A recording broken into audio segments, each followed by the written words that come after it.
Hello everyone, I'm Elena, welcome back to my channel Enough of Propaganda. Please like, subscribe, share, write comments. Let's make truth available for everyone. This is what helps to promote it on YouTube. Thank you.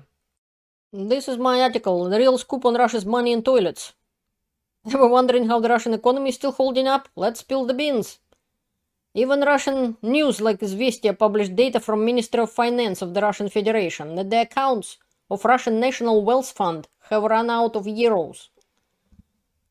I quote, "The assets of Russian National Wealth Fund, denominated in euros, have gone to zero." This was reported on the website on the Ministry of Finance on Wednesday, January 17th, 2024. So Putin, smart guy, basically spent all the Russian pension fund and national welfare fund cash in dollars and euros.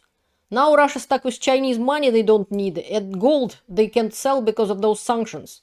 Not the smartest move. Here is the Russian National Wealth Fund. In January 2022 it was 182.59 billion US dollars. And in 2024, on the 1st of January, 133.41 billion US dollars. So Russia lost 49 billion US dollars.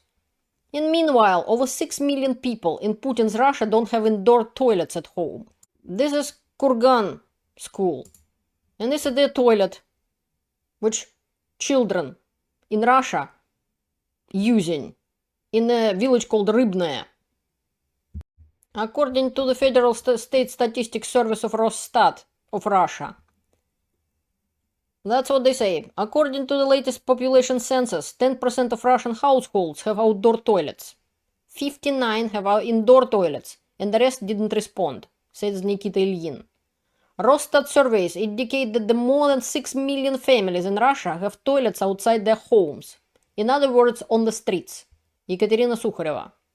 And that's probably a lowball, because the Russian government and statistics like to fudge the numbers. So basically they're lying all the time. And this is not 18th century, this is Russia in 2023. That's Putin's idea of empire building, a pricey game fueled by imperial dreams and corruption. Even the deep Canadian woods have better outdoor toilets than Russian public ones. This is in Canadian woods. This is my picture, made on a mountain, on the ski hill in Canada. Hundreds of kilometers from where people actually live. Meanwhile, Putin have not just two, but 10, not one, not two, but 10 yachts. This is where Russian money is. That's why Russian children go in the bathroom and the toilets I showed you. And for those who say sanctions on Russia doesn't work, this is what Russian economist Vladimir Milov, former deputy minister of energy, has to say. Russian, I quote, current accounts balance surplus shrunk by 5 times in 2023 versus 2022. Trade surplus by 3 times, despite of oil prices being just 17% lower than in 2022. I want to read you one of the tweets of Professor Preobrazhensky. It's his nickname, he's on Twitter. He's talking to Russians, but imagine you are Russian from Russian Federation. This is very important, I think, for the understanding of the situation in Russia and so on. So, the tweet I'm quoting, I translated it into English and I'm quoting. I ask you to do one simple thing. Imagine that it is 2013 and someone approaches you on the street and tells you that in 10 years you will be living in a country that has unleashed an aggressive war, already resulting in hundreds of thousands of casualties. Where saying no to war can get you 8 years in prison. Where holding an empty sign can lead to police custody and accusations of discrediting the army. Where officials seriously suggest banning higher education for women. Where the president grants pardons to pedophiles, murderers, and rapists by the thousands. Where the same murderers give lessons to your children at school. Where a fellow passenger in a subway can report you for the color of your clothes.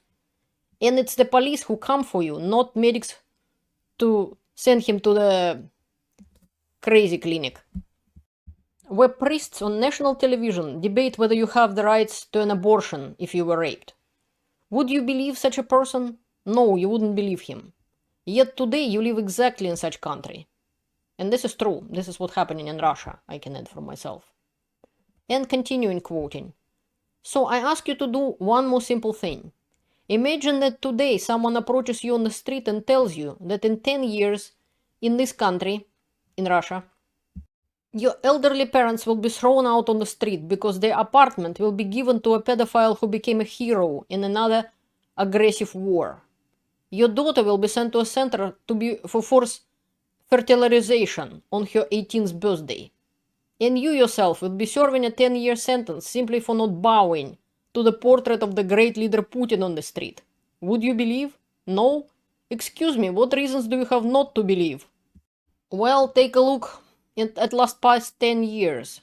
Why don't you see that over these 10 years, the country first slid and then just plummeted into the abyss of medievalism, fanaticism, and savagery? Why don't you see that the country is still continuing to plummet into same abyss, and even faster, so in 10 years? It will be immeasurably deeper. Oh, you just don't want to see it. You don't like such a perspective. You don't want to think about it today. Your choice. But in 10 years, with your parents, your children, and yourself, it will be exactly what that hypothetical person on the street told you today. I think it summarizes really well what is happening in Russia and how quickly it happened to us. This is what we have to think about. I don't know who wrote this. Professor Preobrazhensky is a fictional character. But it is brilliant. This is brilliant. And stop believing in nonsense about Russian economy and Putin being smart. If Putin would have been smart, he would have not been aggressive and built good life in Russian Federation for Russian people. And talking about NATO, all Putin has to do, just doing nothing, not to be aggressive. NATO was reducing significantly its forces in Europe and almost dissolving itself, basically. It was huge reductions. I provide that information in several of my videos, in fact. It was Wall Street Journal article, and so on. All Putin has to do, nothing. And NATO would be reducing itself. Putin did a stupid thing and failed to destroy NATO. On the contrary, he strengthened it. And now the land border between NATO countries and Russia has more than doubled. Thanks to Putin. Ask about it, Sweden and Finland. The Russian presence in the Baltic Sea is in question. The Russian presence in the Black Sea is in question. And Russia almost lost its military base in Sevastopol, Crimea as well. And basically Russian naval forces and Black Sea fleet had to run away from Russian military base in Sevastopol, which it was all the time and nobody was bothering it. And now it had to run away to Russia. Russia's winter offensive failed. Russian offensive on Ukraine failed. And Ukraine, small country, defending itself heroically against Russia. Putin failed. He failed my people. He failed my country. He failed. Putin already made Russia great again. Now he's improving Ukraine. I wonder who is next. So stop Putin and help Ukraine. Thank you for watching. Until next time, learn the truth and stay informed.